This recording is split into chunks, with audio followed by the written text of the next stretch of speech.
Hey everybody, Edo here, and for this week's League video, I want to talk about international game deals. It comes up as a question all the time. I feel like I've done a video on this in the past. I may not have, but I think more and more people are getting approached by companies for international localization deals. Whether you are, and like tons and tons of Kickstarter creators are getting approached by those deals, and designers and developers and publishers. I'm not really deep into understanding international markets, but I feel like there's been this gigantic shift from the major publishers to a bunch of the, to the extent in the United States you are seeing this proliferation, growth, explosion of indie publishers and small-time publishers. I get the impression that internationally it's happening as well, both on Kickstarter, but a bunch of publishers who are like, you know what? There are all these games being made and these Kickstarters and these opportunities. Let's go start doing deals. And I feel like the small localization international publisher thing is a booming business and filled with pitfalls for small publishers and creators. I feel like I'm amazed at how many publishers, international publishers, reach out to me about games. Typically aligned to when Kickstarters are running. But used to be a couple, they were reputable. Now it's like, hey, we'd like to localize into Chinese or Russian or Polish but like I'm like, who are these? Who is this company? And I reach out, they're like, oh, we've never heard of it, or heard of them, or it's like, oh, we've done one game. This is our second game, or you're going to be our first game, or even like more and more you see localization deals where they say, you know what we're going to do? We're going to run a Kickstarter equivalent, like a German branded Kickstarter, a Chinese branded Kickstarter, and some other site funding campaign to publish your game in our language, right? Think about that for a second. We're going to try to raise money to localize your game. That's wildly different from a licensing deal where they say, hey, give us the rights to your game, we're going to print it on our own, we're going to do this, and we'll send you checks some point, maybe, somehow. And so I just feel like more and more people are being interfaced with this, and I just wanted to lay it out a little bit so people could think about it. So, and this is sort of oriented at Kickstarter creators and small publishers. I feel like if you're a big publisher, you've done this, and the bigger you are, the more likely you have people who are specializing it and focused on it, and that's totally cool. But I think, again, there's a proliferation of this and a impact to the average small publisher, person on their first Kickstarter, who in some ways may, not really have a rational play for publishing a deal. But at the same time, a different way to think about it is there are all these markets around the world, and, if you can get 6 deals, even if they're only 1,000 copies a deal, that's 6,000 copies, that's probably bigger than your existing run. So one thing I'd emphasize, though, is if you're running a Kickstarter, the reality is you're already an international publisher. You are publishing the English version of your game in probably a lot of countries. I said this in one of my previous videos, but I want to say there was 78 or 80, maybe 90 countries Pencil First Games ships products to. It's nuts. Every country, like the amount of 2-digit country codes I know by just looking at it is through the roof. It's like humbling. These games are like international products. They touch almost every continent and every country in the freaking world. In the world. It's nuts. I'm reasonably successful, but I think if you just have a small Kickstarter made 15 grand, you still probably have 50 or 100 international backers. Many are in Europe and France, but beyond that, you are probably going to have a litany of countries you've never been to and don't speak the language of that backed you, and it's amazing. It's amazing. So, but just, you're already international, but that doesn't mean you know anything about those countries, and part of a localization deal is those countries will, the company will represent you in those countries. So I think there are a couple different ways to look at international sales. And I'm going to call out a few categories. So one category beyond the Kickstarter is if you as a publisher are distributing internationally. And there's sort of two categories to this. One category to this is you have a really language independent game and you just happen to make like rule books in 4 languages, and you use sort of standard distribution and they just get it into other countries sort of as the same SKU as your main product. I think that's a reasonable approach. Again, the challenge here is you don't really know those markets, you don't know those stores, so really it's just sort of an extension of your Kickstarter marketing that's picking up these people, and you'll sell some copies and move it through. But it's not like you have a presence in those countries. It also means you probably have to deal with those languages to some degree. The next step from that is partnering with an international distributor for it. That's an example of what I've done with Skulk Hollow. There was a huge demand for a French version of Skulk Hollow during the campaign, and huge, relatively huge, comparatively huge, whatever. And I wasn't prepared to do a French version. Like, there's always a backer who's like, hey, let me give you a French translation. But to me, that's different. I don't mind having a PDF. But like, for me to say, here's the French copy, I felt like I needed to be able to know that I'd want to have a deal in French. And ultimately, I did have a deal, created a deal with Surfing Meeple, where Pencil First Games is sort of printing and selling. They're really sort of distributing. They're really saying, hey, we'll get it into stores. And they are interfacing in terms of marketing and sort of, community within France and videos and stuff like that. But it's still sort of Pencil First doing this French version. That's sort of the next step up from just simply saying, hey, we support all these languages, just buy one base copy. The next one up, and so in that context, the deal structure is one where you're just paying a cut, right? So like with a consolidator, with a distributor in the United States, they're going to pay 40% of retail. And so you basically have the same sort of cut in these other models where they're just taking a percent of what the total retail is and then applying it to what they sell it to retailers for. You get into all sorts of different VAT conversations or tax customs conversations. You have to deal with different sort of fees and cuts and stuff. But generally speaking, it's a cut based on the cost. So and sort of you as a company are taking on most of the risk. They're just facilitating and making you have a better representation in the market. The next step up, which is more and more common, is a deal where you as a publisher are printing the copies of the game, and then your partner company is picking it up at the store. So I'm not sure this is on camera over here, so let me just move it for a second. Just to give you an example. I'm going to bring this stuff down with that. Oh, actually, I have lots of examples. Oh, I can just do this. Okay, hold on. I'm going to make a mess, but let me see if I can do this. What? That is far down there. Why is it so far down? Watch out! Oh no! Oh, so many games. Okay. This here. Oh, this here. Oh, okay. This here. Ooh. Okay. All right.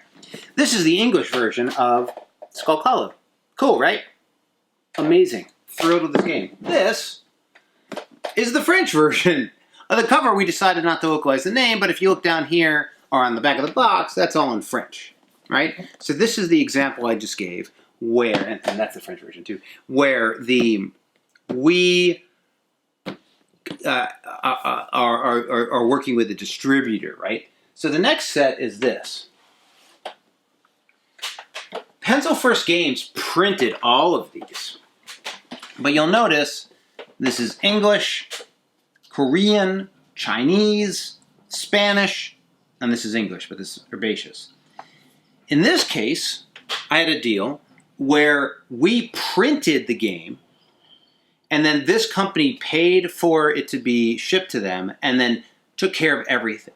So this deal is you get some percentage of the retail value. It's actually a better value than just a distributor. So you're like if a distributor's 40%, this could be 20, 25, 30%, depends on the deal. What they're going to do is they're going to pay you 50% of that. So they're going to say, you know what, I want 1,000 copies of Herbaceous, I want 2,000 copies of Herbaceous, 3,000 copies, whatever.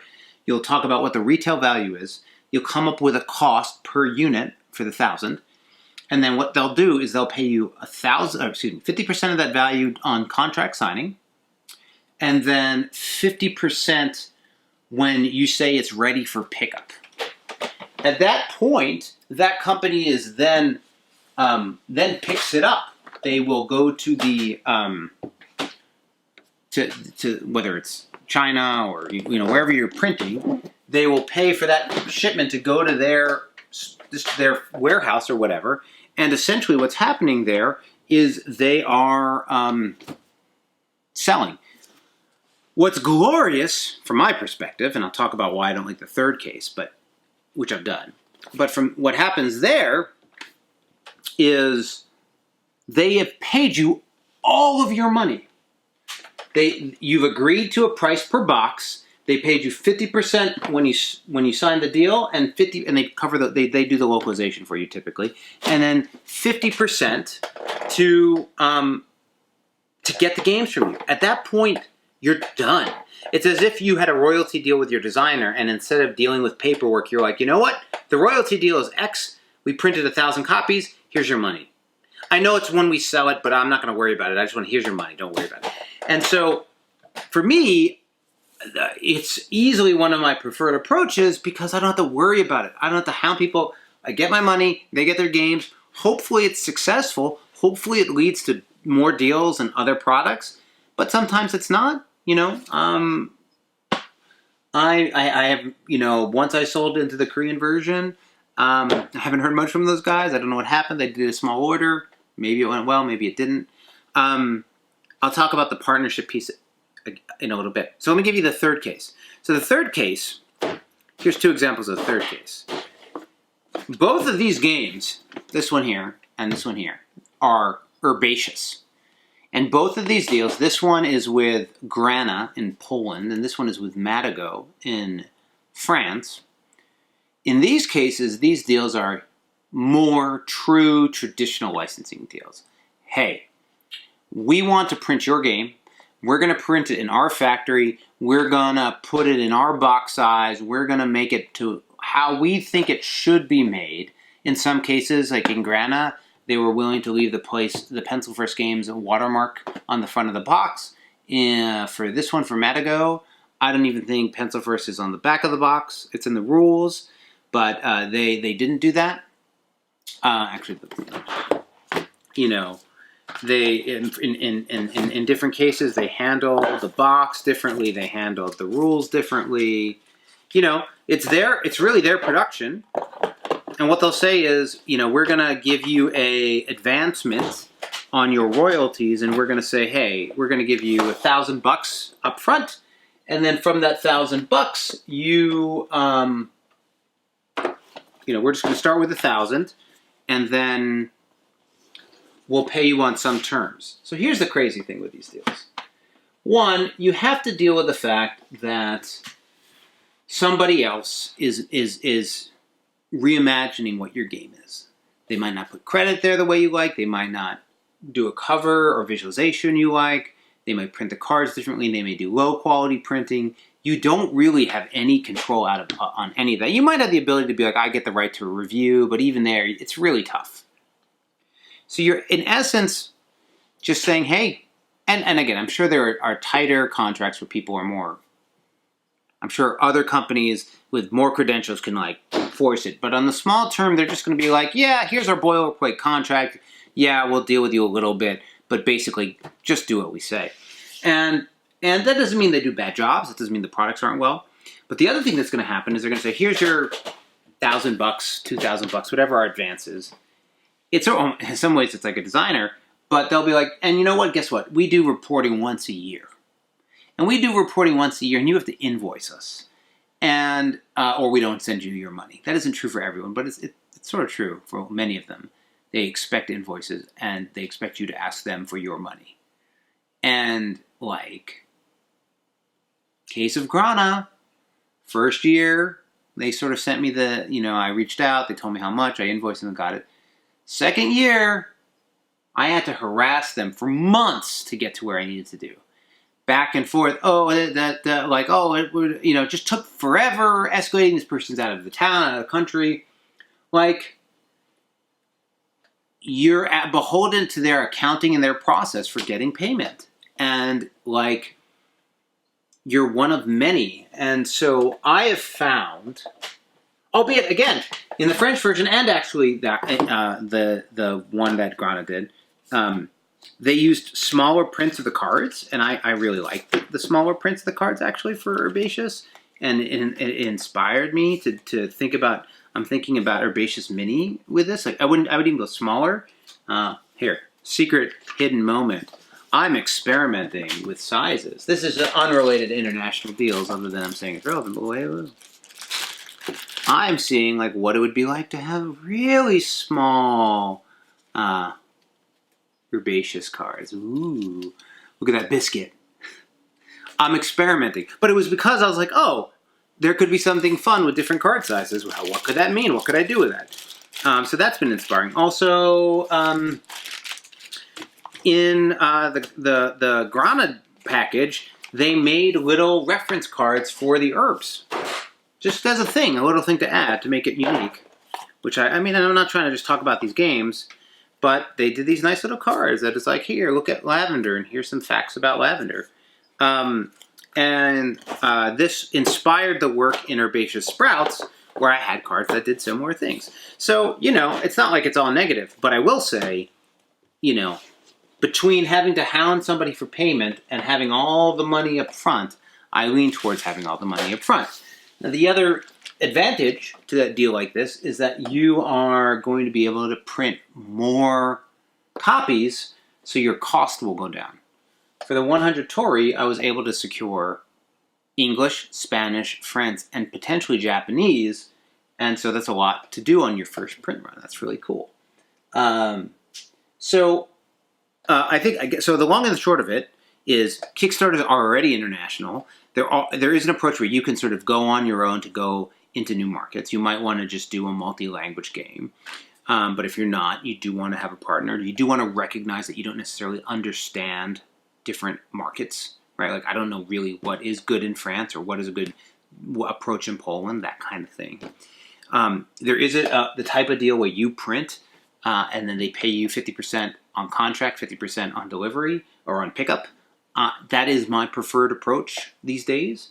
But there are also deals where you can partner up with folks to get in their lines and put your game out. And for Grana, I didn't really know anything about Poland, and they actually were one of the first companies that approached me to say, hey, we really want to do your game, and I signed up for it. And in the case of Madigo, they're a really meaningful company, and I felt that I would wanted to see how that would go. Those are the different models. I didn't really go into contracts, but those are the types of things you can think about.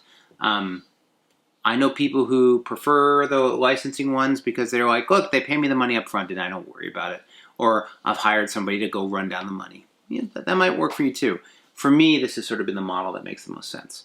Anyway, so a little introduction here. Hope it was helpful. This is what me thinking about something looks like. Anyway, thanks for watching. Hey everybody, Edo here, and thanks for watching Gaming with Edo. Reviews over here on this playlist, League and Insider videos over here on this one. Subscribe, share, all that good stuff. But most importantly, play some great games. Thanks. Bye.